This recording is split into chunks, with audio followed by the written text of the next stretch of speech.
Quand j'ai eu mon bac, mon rêve, c'était de devenir trader. Pour moi, c'était le job le plus prestigieux et le plus stimulant du monde. Je voulais ressembler à Jordan Belfort dans Loup de Wall Street, je voulais être ce mec hystérique en salle de marché à BNP ou SocGen, je voulais passer mes journées à scruter des graphiques et essayer de trouver des stratégies complexes, et je voulais tellement d'argent que je puisse en faire n'importe quoi. A $40,000 gold fucking watch. Pour moi, c'était ça être trader. En réalité, j'ai vite déchanté quand j'ai compris que pour faire ça, j'allais devoir faire l'X ou HEC. Surtout que quand je suis arrivé en prépa, j'étais éclaté au sol. Claqué au sol. Et ça s'est pas arrangé parce que le débile que j'étais préférait se mettre des grosses cuites chez Castel tous les samedis plutôt que réviser son algèbre linéaire. Tout le monde me disait qu'il serait impossible de devenir trader si je faisais pas au moins HEC ou le SCP. Mais au bout de 3 mois de prépa, j'ai compris que, de toute façon, c'était mort. Au bout de quelques temps, j'ai fini par me faire à l'idée que c'était pas pour moi. Pourtant, au fond de moi, j'avais encore cette petite voix qui me disait que ce qui me passionnait vraiment, c'était les marchés financiers. C'est pour ça que dès que j'ai commencé à travailler et gagner un peu d'argent, je me suis vite intéressé à l'investissement et au trading. C'était maintenant il y a 7-8 ans. C'est là que je me suis intéressé au value investing. Pour ceux qui savent pas, le value investing, c'est la méthode d'investissement qui a rendu Warren Buffett l'un des hommes les plus riches du monde. Mais vous savez comment on est quand on est jeune, on veut que ça aille vite. Alors évidemment, qu'est-ce que j'ai fait? J'ai commencé à faire du trading et j'ai cramé quelques comptes. Heureusement, le value investing me réussissait plutôt bien et j'étais pas encore perdant. J'ai fini par me convaincre qu'en fait, il y avait que le fondamental qui fonctionnait et que l'analyse technique, c'était un peu de l'astrologie, quoi. Même sans parler d'astrologie, je me disais que, après tout, il pouvait aussi y avoir des hasards statistiques et qu'il y avait une espèce de biais du survivant. Vous savez, si vous faites jouer 128 singes à pile ou face, il y en a forcément un qui va gagner 7 fois de suite. Est-ce que pour autant, ça veut dire qu'il est plus intelligent et plus talentueux que les autres? Non. Il a juste eu beaucoup de chance.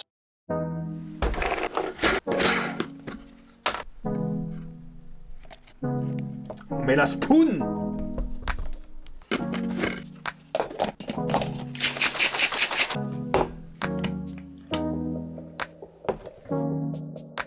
Du coup, je savais pas vraiment ce que je voulais faire. Je m'intéressais à plein de sujets, le marketing, l'entrepreneuriat, et au fond de moi, je savais que je voulais quand même devenir trader. Après quelques stages, j'ai quand même réussi à me débrouiller pour avoir un job en banque, même si j'étais encore très loin des salles de marché. Je me disais que j'allais m'en rapprocher petit à petit et qu'à force de travail, on allait me repérer et peut-être me donner ma chance. Pas du tout.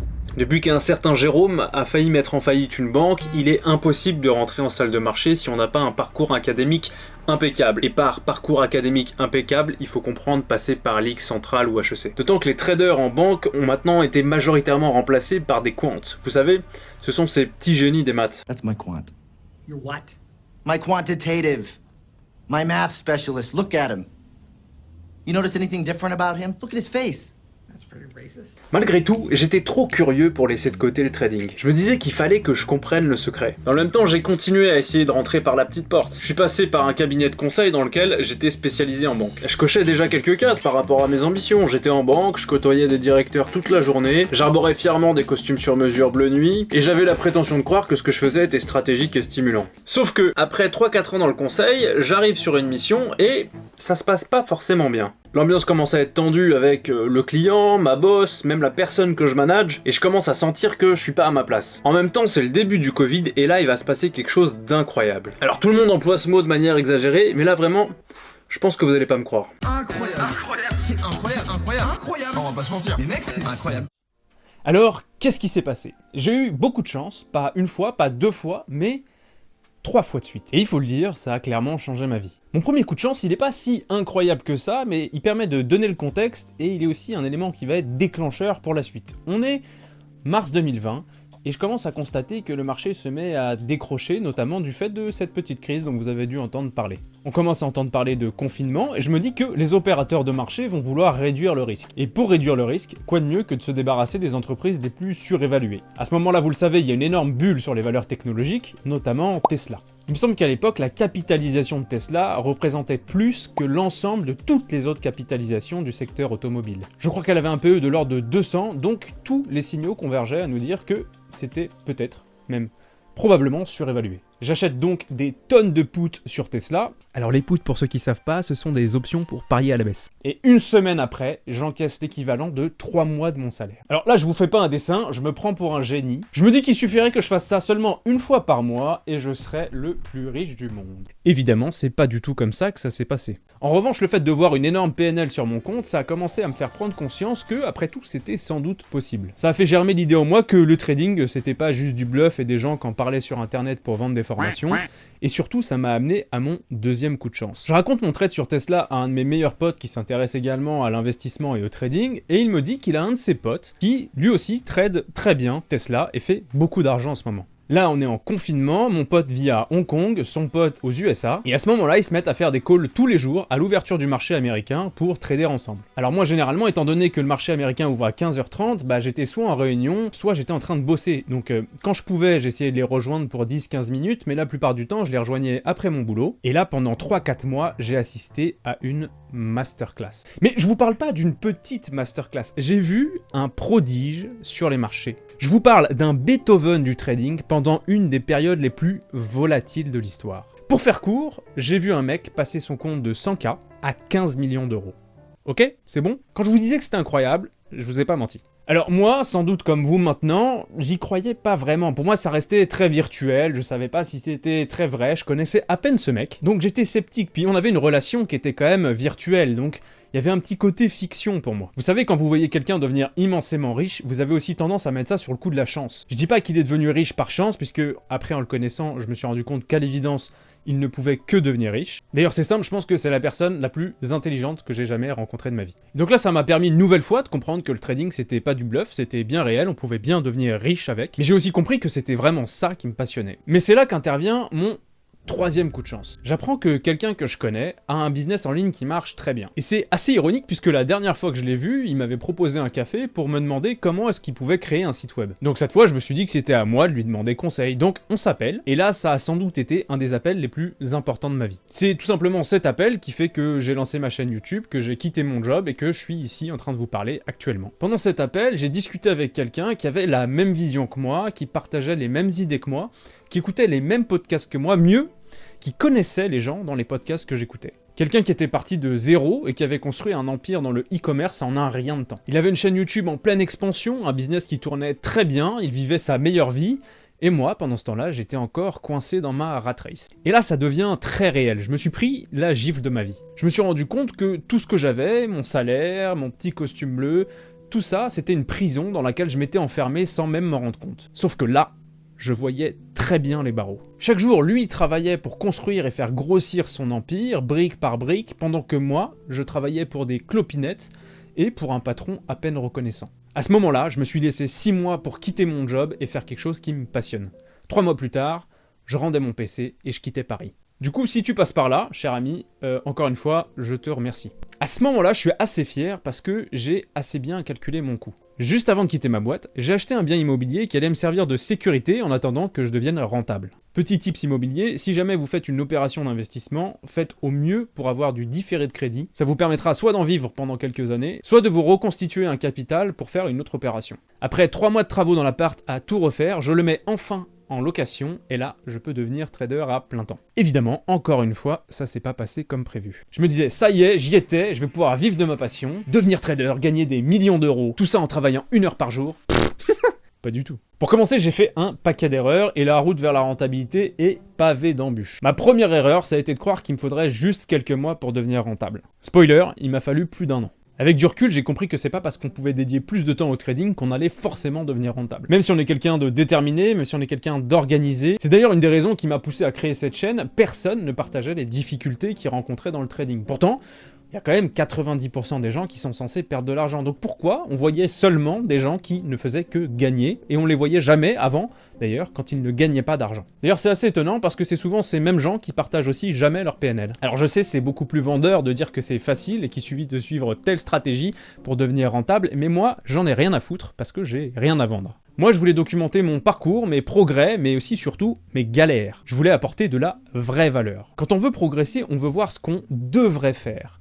Mais en fait, c'est beaucoup plus intéressant de savoir comment on passe de ce qu'on fait à ce qu'on devrait faire. C'est d'ailleurs pour ça qu'on a un coach quand on essaie d'apprendre une discipline. Un coach va pas seulement vous dire ce que vous devriez faire, il va vous dire comment vous êtes en train de mal le faire et ce que vous devriez faire pour améliorer ce que vous êtes en train de faire. Il part de l'erreur que vous êtes en train de faire et vous aide à faire la transition vers le résultat que vous devez atteindre. Et en fin de compte, c'est comment on fait cette transition qui est intéressant. Et c'est d'ailleurs pour ça que j'ai beaucoup parlé de psychologie sur ma chaîne, parce que c'était clairement mon plus gros point faible. Il m'a fallu beaucoup de temps avant de pouvoir respecter mon plan, arrêter le FOMO, arrêter le revenge trading, etc., etc. Mais ça me servait à rien de savoir qu'il fallait que j'arrête le FOMO ou le revenge trading. Je le savais, ce dont j'avais besoin, c'est de comprendre comment j'allais pouvoir arrêter, qu'est-ce qui allait me permettre d'arrêter. Alors j'ai compris plus tard que c'était aussi mon style de trading qui fait que j'étais particulièrement sujet à mes biais cognitifs et à mes biais psychologiques. Je fais du scalping, donc c'est beaucoup dans l'immédiateté, la dextérité, le self-control, on a beaucoup de pression psychologique. Et c'est ça que j'aimais bien, c'est qu'il y avait un petit côté gaming, il faut être en mesure d'être réactif quasiment à la seconde près. Sauf que, comme pour le gaming, ça nous met en tension, et quand on n'y arrive pas, ça peut nous rendre fous. Pendant 1 an, j'ai galéré quasiment tous les jours. Tous les jours, je me battais pour pas céder à mes biais psychologiques. J'en arrivais parfois à hurler de rage parce que j'étais incapable de suivre mon plan. C'était vraiment une année compliquée mentalement. C'était d'autant plus compliqué qu'on était dans une période qui était extrêmement volatile, et donc tous les jours, je voyais des traders qui avaient des PNL à 5, 6, parfois même 7 chiffres. Et moi, dans le même temps, j'étais en train de perdre ce qu'il me fallait auparavant 2, voire 3 semaines pour gagner. Et ça en seulement un quart d'heure. Après plus d'1 an de galère, je commence enfin à devenir rentable et régulier. Je cède plus à mes biais psychologiques, au FOMO, au revenge trading, j'arrive à être patient, j'arrive à suivre mon plan de trading, je connais enfin quels sont mes A+ setups, c'est-à-dire les setups sur lesquels je suis le plus rentable, et surtout j'ai plus ces énormes drawdowns qui me flinguent mon compte et ma santé mentale. En revanche, comme je l'explique dans cette vidéo, devenir rentable, ça veut pas dire devenir millionnaire du jour au lendemain. Du coup, je gagnais de l'argent, mais j'avais pas non plus une performance extraordinaire, je gagnais quelque chose de l'ordre de 4% en moyenne. Et autre point, j'avais quand même déjà bien attaqué mon capital. Le capital, à la limite, c'est pas si grave parce que mes investissements permettent de le reconstituer si j'attends un peu. En revanche, après 6 mois, j'ai constaté quelque chose de beaucoup plus alarmant. Là où quand j'étais pas encore rentable, je voyais des opportunités quasiment tous les jours, plusieurs fois par jour, eh bien 1 an plus tard, c'est pas exactement la même chose. Je constate qu'il y a plus que 1 ou 2 setups par semaine, puis c'est passé à 1 toutes les 2 semaines, et là j'ai compris. Être rentable, c'est jamais acquis. C'est un peu comme le classement ATP au tennis. Vous pouvez être numéro 1 une année, ça veut pas dire que vous le serez encore l'année prochaine. Vous allez devoir refaire des matchs, refournir des efforts, et parfois même tout changer. Et ça veut dire quoi? Ça veut dire que maintenant, je dois repartir de zéro. Et vous savez ce qu'on se dit à ce moment-là? La seule chose qu'on se dit, c'est qu'on ferait mieux d'abandonner. Là, ça commence à être beaucoup trop d'efforts pour trop peu de résultats.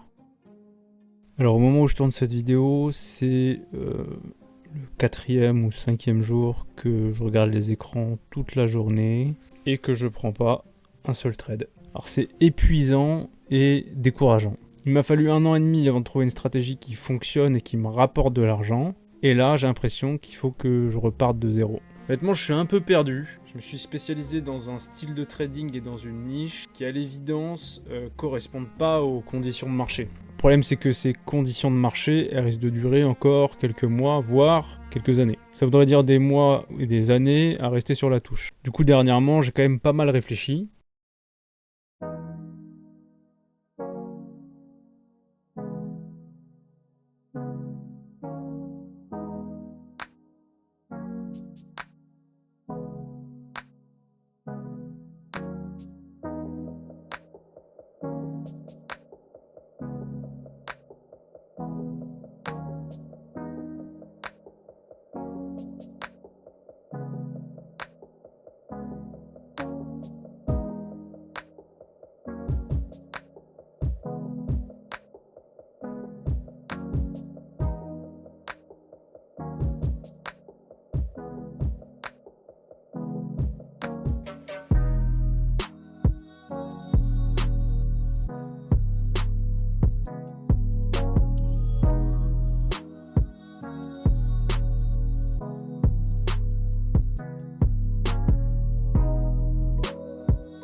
Le premier constat que je peux faire, c'est que déjà il m'a fallu beaucoup de temps avant de me rendre compte qu'il y a quelque chose qui allait pas. Du moins c'est pas que ça allait pas, mais ça allait pas aussi bien que ça devrait aller. Je perds pas encore d'argent, mais à l'évidence j'en gagne pas assez et mes stratégies deviennent de moins en moins rentables. Et en plus d'être moins rentables, elles deviennent aussi encore plus risquées. Comme vous le savez peut-être, je suis spécialisé dans les small caps et en ce moment, les small caps, elles sont complètement illiquides, elles manquent beaucoup de volatilité.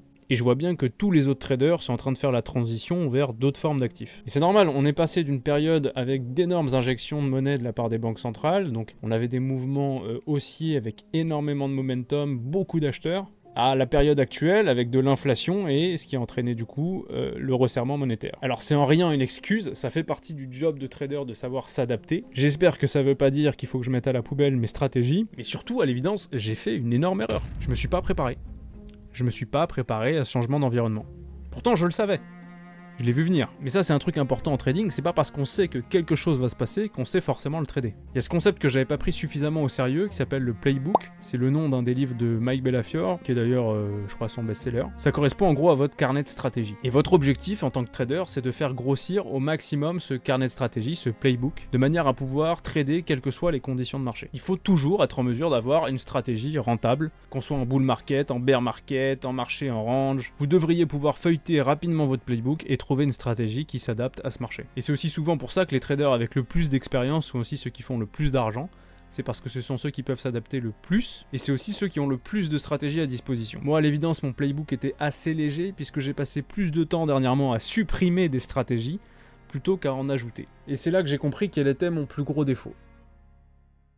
Ma méthode pour trouver une stratégie est trop lente. Là, c'est assez subtil parce que je dis souvent qu'il faut se concentrer sur une seule stratégie. Donc je vais préciser un peu pour donner le contexte. Quand on est débutant, on a tendance à s'éparpiller. On a tendance à essayer le dernier truc à la mode, le dernier truc de tel influenceur. Et en fait, on va jamais tryhard, on va jamais aller jusqu'au bout d'une stratégie. Un coup, on change d'actif, un coup, on change de marché, un coup, on change de pattern, un coup, on change d'indicateur. Enfin bref, on n'est jamais concentré sur une seule et même niche, et c'est pour ça qu'on n'obtient aucun résultat. Quand on débute, pour devenir rentable, il faut d'abord devenir un expert dans une seule niche. Si vous ne regardez qu'un seul actif tous les jours sur la même time frame, au bout d'un moment, les stratégies vont vous sauter aux yeux. Vous n'aurez plus qu'à backtester et ajuster les paramètres petit à petit pour devenir rentable. Mais si vous changez en permanence, vous perdez à chaque fois l'avantage que vous étiez en train d'accumuler parce que vous commenciez à connaître cette niche en particulier. Voilà pourquoi je dis qu'il faut toujours se concentrer sur une stratégie. Si vous n'avez pas tryhard une seule stratégie, alors vous ne pourrez pas en trouver d'autres. Et surtout, c'est complètement contre-productif de faire autant d'efforts et de ne rien en tirer. Au minimum, quand vous passez autant de temps sur une niche, il faut que vous trouviez une stratégie et que vous l'ajoutiez à votre playbook. Bref, trouver une stratégie, à l'évidence, ça demande beaucoup de temps, et là, il m'en avait fallu beaucoup trop. Et en plus de ça, je savais pas vraiment comment trouver une stratégie dans un nouvel environnement. J'avais pas suivi de méthode particulière pour trouver une stratégie, j'avais regardé ce qui marchait, et puis je l'avais adapté à mon style de trading. En revanche, je peux pas me permettre de faire ça à chaque fois parce que sinon j'aurais toujours un train de retard. J'en suis donc arrivé à la conclusion qu'il fallait que je trouve un moyen d'industrialiser la création de mes stratégies. Mon problème, c'est pas tant de trouver des idées, puisque des idées j'en ai des tonnes, j'en ai un document qui en est rempli.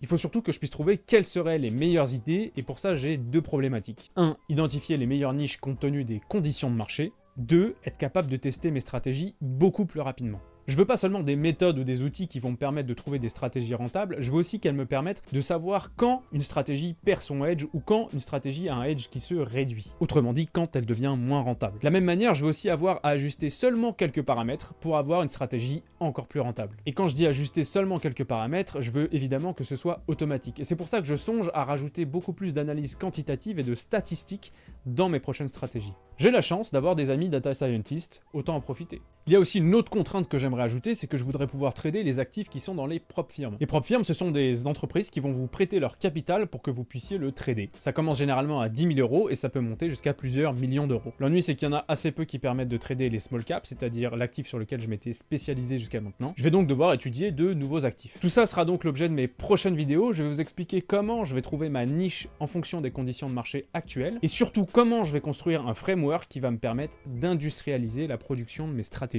Mon objectif, c'est que ce framework me permette de backtester une idée en moins d'1 heure. On est loin des 5 à 10 heures de backtesting manuel. Et ça, même les mecs qui vous vendent des formations à plusieurs milliers d'euros, ils vous l'expliqueront pas. Même dans les formations en question. Pour une raison très simple, c'est qu'ils savent pas le faire. Donc vous savez ce qu'il vous reste à faire. Cette vidéo m'a pris énormément de temps à faire, donc si la vidéo vous a plu, pensez évidemment à la liker et à me laisser un commentaire, comme ça me permettra de savoir si ça valait la peine de faire tous ces efforts. On se revoit très bientôt pour que je partage avec vous comment je vais construire mes prochaines stratégies. Alors en vérité, je les ai déjà construites. Allez, ciao! I can't take no loss. I don't even know what it costs.